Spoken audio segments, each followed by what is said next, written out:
I'd like to tell you a little bit about our wing, and I'd like to talk to you a little bit about the imperative that we have for why we think this is important that you all come to this common. So, I don't know if you're approaching back or if we're good to go. They're plotting on something, so you can go ahead. Okay. Thank you. Glenn Collins, 932nd Airlift Wing Commander. I've been here in command now for about 2.5 years. This is a reserve unit. Made up of citizen airmen, which I'll talk a little bit more about in a second. Our wing is approximately 1,300 members. We are comprised of 4 different groups. We have the flying group, which is airplanes. It's an operation. Their job essentially is to fly our congressional delegations all around the world and the First Lady. That's what that mission is. We also fly part of the defense leaders, foreign dignitaries, and everyone else. Our diplomatic efforts in our national power. We then have a maintenance group that maintains the airplane to make sure that they're airworthy at all times, and they do a pretty good job. We have 2 other groups. One's a medical group. That's provides of lots of different operations, but primarily, if you remember the old MASH movie and the MASH episodes, we're only one of 4 that provides that global hospital scenario in the reserve. And then we have a mission support group. Mission support does a variety of things. We have civil engineers in there. We have our firemen. We have our policemen, those are the security forces. We have engineers. We have people that take apart mines and bombs called explosive ordnance disposal. And we're about 1,300 men. That's the wing. In essence, we'll talk a bit more about this particular issue. And Colonel Santarelli will do that next. Why I think it's imperative that we have this kind of information. What I want you to take away is a couple things. First, our airmen, as citizen airmen, they were born in your local hospital, they were educated in your school, they live and they work in your community. So it's imperative that we have the relationship, because the fact is that we can't do our mission in the reserve components without the help of the employers and the support of the community at large. We're very fortunate here at Scott to have a great community relationship with all of our civic partners that surround here. In Belleville, Fallon, Shiloh, and all those kinds of cities. So we're very fortunate. So, we can't do that without it.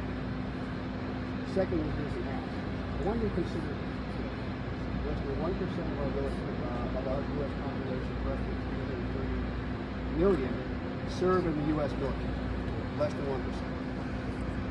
If you look at where our bases are around, and you look at the last 40 or 50 years, you've seen a lot of bases getting shut down, and what you see is an unintended migratory pattern of having these bases shift more away from metropolitan areas into more rural areas.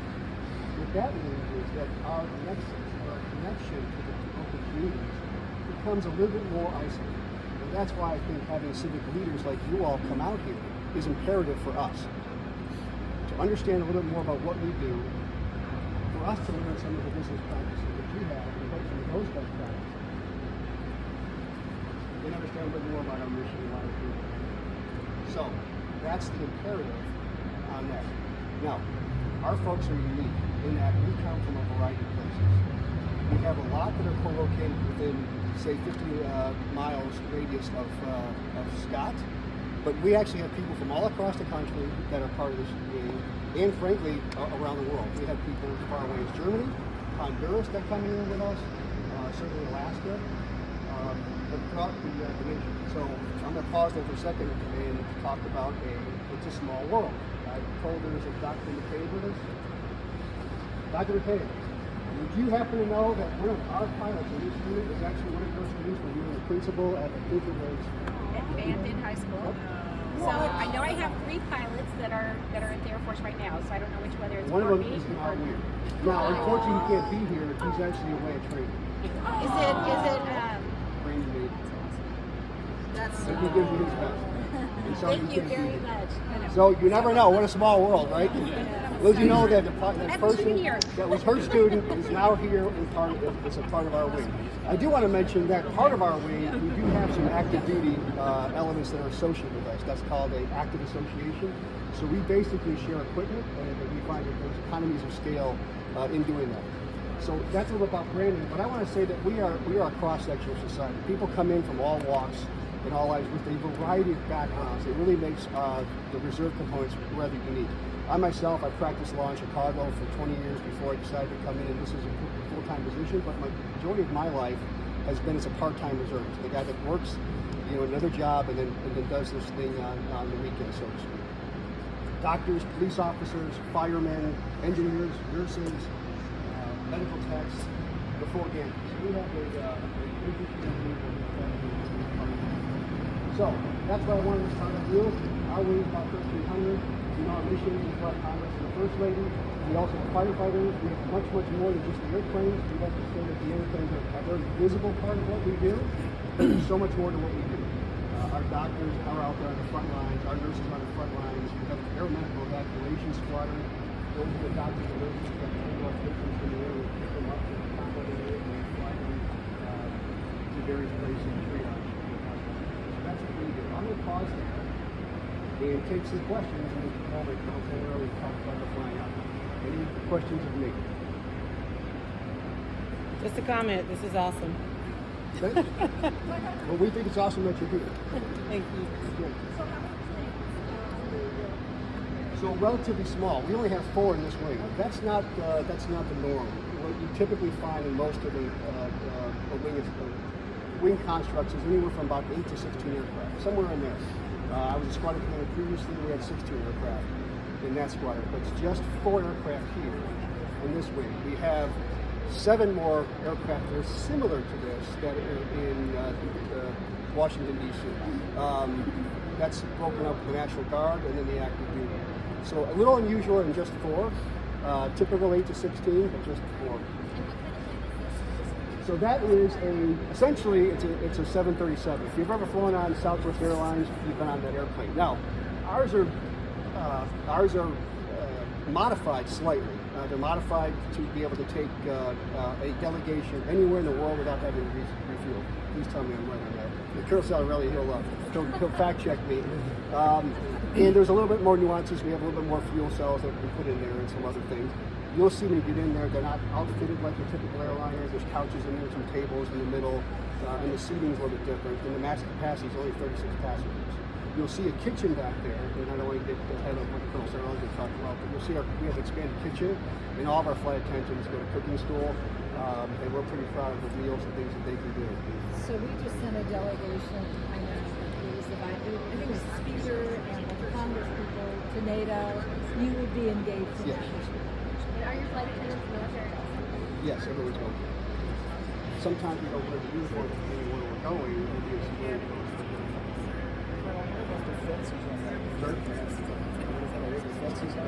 There are. You can leave it at that. Colonel, how many troops per year do you guys So the short answer is our aircraft are constantly deployed. And by the way, so are our members. I should also mention that out of our wing of roughly 1,500, we have roughly 300 that are already deployed around the world right now. We just sent a lot of people. Our people are all over the world in Washington. The aircraft out speak and we're constantly on the road. Hundreds and hundreds of days. Now, Congress, First Lady, but we also do a variety of missions after that. Anyone in the Department of Defense, when the aircraft are available that needs help, we come in at short notice and we help them out. Great question. Do you need president, vice president as well, or is that somebody Nope, else? just the First Lady. The President has everybody, and that's in Washington. And the ones that are like these that are in St. Andrews, do they maintain them there? Yes. So you said this reserve, so the people who are going out, are they reserve members or active members? So the majority of us are reserve components, but we do have an active association squadron of active duty members that are assigned to us. The majority of time will be a complementary crew. It could be a mix. You never know who could be on board. But the active squadron is around 35-ish to 40 members, and we're a wing of 300. Does the fuel crisis situation right now impact your Impact, what I would say to you is that impact is, depends on how we look at impact. The short answer is no, because of the priority system that we have. I asked that question last night in the conference. He said, yes, it's a 2-year planning cycle on fuel costs, so they are now burning through what they were allotted 2 years ago, literally burning through the money, so they're trying to figure out how to get more money into Again, When you get the request, how quickly does it take you to get wheels up? it depends. We typically get some lead time. It could be as much as a month out or 2 weeks out. It's also oftentimes it can be a matter of days and sometimes even hours. I'm pretty proud of the folks here. I think they can probably generate one within hours if they really had to, depending on to make sure that they're there. But we stay on the road fast. I love these questions. Keep them coming. Yes, sir. Applies to the company by federal military, so Not typically. Not typically. It's not unusual. He's asking whether or not we fly with a fighter escort. No. I'll ask Colonel Soderelli. I'll ask him to answer that question. I've never seen it. It's not inconceivable, but I've never seen it. No. But great question. So I'm sure there's a lot of technology on AMC is there IT tech that goes with this? What happens when you're in the air and things aren't like the First Lady's internet's not? Yeah, things happen all the time. Because it's subject to the same sort of machinery issues as anything. We have a very good international sourcing. So Boeing does a great job. This is the Boeing. So Boeing works with us. So we can get parts relatively quickly. We don't have an IT specialist on board at all times, but we do carry a crew chief on board for all the other units, of which they may know something of the IT typically. They're not necessarily an IT specialist, but a variety of things. They have a wide range of mechanical skill sets. Yeah, for sure. Thanks. So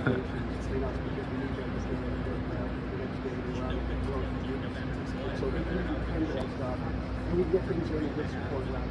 We can really get support in the air, so we troubleshoot in the air, we can always call up in the air, we can call up on the record, on the phone, on the radio, to immediately troubleshoot some things. And by the way, that's true of all military aircraft, but it's also true of most of the airlines. So if we troubleshoot in the air, so we just call back to the aircraft. So that's very good. I love the question. What else we have? Okay, I've talked too much. I'm going to turn it over to Colonel Sarley. He is our director of our operations. All right. Good afternoon. Thanks, Chief. I appreciate that. All right. Like Colonel said, I'm Lieutenant Colonel Dave Santarelli. I'm the Deputy Commander for the Operations Group. All of your questions took about all of my speech. But like the Colonel said, we are one of 4 groups, so the Operations Group, and in our group we have 4 units. One is the Aeromedical Evacuation Squadron that he described. That's our medical teams that will go airborne, bringing wounded folks back. They also have a big part in humanitarian type operations. And then the other 3 units are all centered around providing safe, comfortable, reliable airlift to our nation's leaders. And what the Colonel said, he mentioned First Lady and Congressional, but there's a lot of other military customers that we provide support for. We also provide support and airlift to the White House cabinet members, staffers.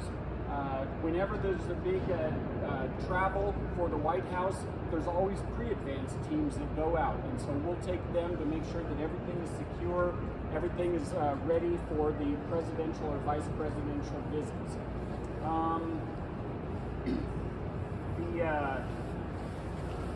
The passengers, so it's not just the military, DPs that we carry. We also provide, because we need to keep these airplanes moving and we need to keep our crews trained. So we will go and we'll pick up like inspection teams. We'll go and pick up academy sports teams. We will fly around because it provides good training. Our training dollars, instead of flying around empty, we can take that and we can go fly these required customers to wherever they need to go, and it provides great training for us. Now the gray tail airplanes, the cargo airplanes, could also do that, but us doing it relieves the stress on that system. So that way the cargo airplanes can focus on the cargo, and because they've been used a lot, we can relieve some of that stress. Like the Colonel said, we've got 4 aircraft, Boeing BBJs, which is a 737, and extra fuel tanks inside. So we have an unrefueled range. We're not able to refuel in flight, but we have an unrefueled range of about 4,500 miles. So we can't get anywhere in the world, but we can get 2 hops. We can get pretty much anywhere in the world. The minimum crew is 2 pilots, 3 flight attendants and 2 flying crew chiefs. And you had talked about the flying crew chiefs, how important they are to make sure that everything is going well. Although maintenance is not part of the operations group, I do have to give accolades to the maintenance group. I mean, you can see these airplanes, they are beautifully maintained. They're clean, they're unbelievably reliable, and we have a great relationship with the maintenance group. And the 2 flying crew chiefs, they are responsible when we land, the party gets off of the airplane, and those guys button up the airplane, make sure that it's secure, and then go, and then they have to get it all pre-flighted and generated within 2 hours of launch time. So those guys they're working hard on the road. So it's impressive what they can do. Logistical support, like the Colonel said, is handled through Boeing Logistics. So those rare times where we're out on the road and something breaks down and we need a part, we contact Boeing, our mechanics contact Boeing. Boeing uses their sourcing throughout the whole world. They're there 24/7 for us, and we can get a part in pretty quickly through the commercial airlines and delivered, and then our mechanics will take care of fixing it. Question. Yes, So ma'am. The mechanics, are they with you, or are they wherever They you are. They fly with us. We'll take at least 2 flying crew chiefs with us. Oh, no, the crew chiefs. Yep, and they That's have one of to. our mechanics, by the way. Yes. Sorry, Fritz. I have flown many a mission with Sergeant Fritz, and he's fixed many things for us. So I appreciate him. Do the medics, are they with you, or do you go pick them up? So the medics don't fly. Our aircraft are not designed for aeromedical evacuation. So there's no way, you'll see the stairs that you're going up, there's no way that we can get a litter patient up there. Now we're looking at possibilities. We've done humanitarian missions where ambulatory patients that can walk just fine, bring them on up. And so we're trying real hard to get our aircraft figured out how we can do aeromedical, especially the humanitarian type missions. Just because we're co-located with an AES squadron, man, why not use us to go out and go save the world, or let them go save the world? We'll just fly the airplane for them. So the face of the mission is our flight attendants. We've got 2 of our flight attendants here that will take you up and give you a tour. But they're the ones that are interacting with the party. It's their personal interaction that makes this mission happen. They are culinary trained, but their primary purpose up there is to make sure that the customers are safe, whether it's in normal operations or an emergency, and that they're comfortable. So in other words, the food that they come up with while in a flight. We just flew a mission with the Chief of Staff of Space, or the CSO. And he actually pulled one of the flight attendants aside and said, I've had a number of meals on the ground, and none of them are close to as good of a meal as you guys provide on this airplane. And I have to agree with him. I mean, these guys do a great job. That's 5-star Yelp rating right there. So typically the flight attendants will go self-contained, and what that means is that if we have a 10-day trip through Africa, they do not plan on buying anything from the local areas. So they have to figure out, let's just say 30 passengers, all their meal requests, any kind of dietary restrictions, because a lot of people, they're gluten-free or dairy-free or allergic to everything. They have to come up with menus, go shopping for that food, prep the food, and then pack it in reverse order in all of our ginormous coolers so that the meals will come out on time, and then they will go ahead and prepare. Some of the flight attendants like to do some of the prep here, and then they're just finishing it up in the airplane. Some of them like to start from, raw chicken and let's cook it on the airplane so that it's all completely fresh. It is amazing what our flight attendants really do. So that's all I have. Are there any other questions that we can entertain here? What's the weirdest thing anyone's ever asked you to make? Come on up, step up. I can hear you. Ask our flight attendants. Yeah. I have a request one time. It was a specific type of cheeseburger, but I hadn't heard of it. They wanted a Juicy Lucy. So I had to look it up. It's from a specific restaurant in a certain town that they're from. So Oh wow. yeah, I've also heard of someone asking for grapes to peel. That wasn't a request by me, but I've heard it has been asked for. How long Yeah. are y'all in? Oh, yeah. So That's your we go congressional people. originally it's like a month long course, and then we go every 2 years as a refresher. It's a week long course. I'd be happy just to fly. I don't feel on my grapes. I should mention that our force, when we get to the 9th and 7th, is about exclusive since we tend to get a more seasoned force. So our flight times will typically be a little bit more senior range, a little more seasoned because because of the nature of who they are interacting with. Same thing for our pilot force. Typically, we don't get a pilot right out of flight school. Our pilots have been out there flying and have reached at least as minimum an instructor level in another aircraft before they sort of migrate over to us. So we have a very seasoned pilot force, a very proven force. We have the fortune of being pretty select in our flight time and our pilot force. We try to think we're picking the best of the best in moving flights. Yes, sir. Yes, you are. So we're going to do a walkthrough here, and then we'll do a photo op over there. Absolutely, you can take photographs. You bet. So I'm pretty proud of that. We have a pretty good force. I like to think we're looking at the best of the best of the Air Force moves forward. Yes, ma'am. In this particular wing, what, between 54th and you all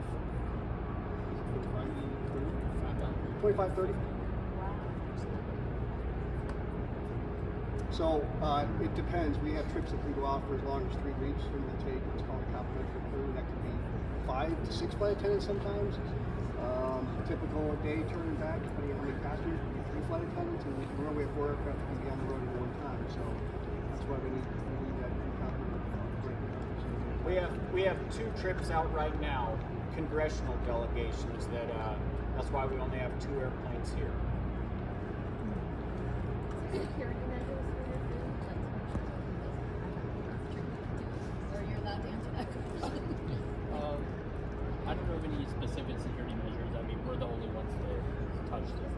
So the aircraft is isolated too. No one's allowed in or around the aircraft other than cleared personnel. So that's Anytime we're not on a military airfield, then the flying crew chiefs go around and install locks on all the doors so that nobody can access the plane to make sure that everything is safe for our passengers. Depending on where we go, if that's the case, if it's not military, then we'll have security force that travel with us typically. They'll remain at the aircraft. If we're not at a military installation, that aircraft has someone around it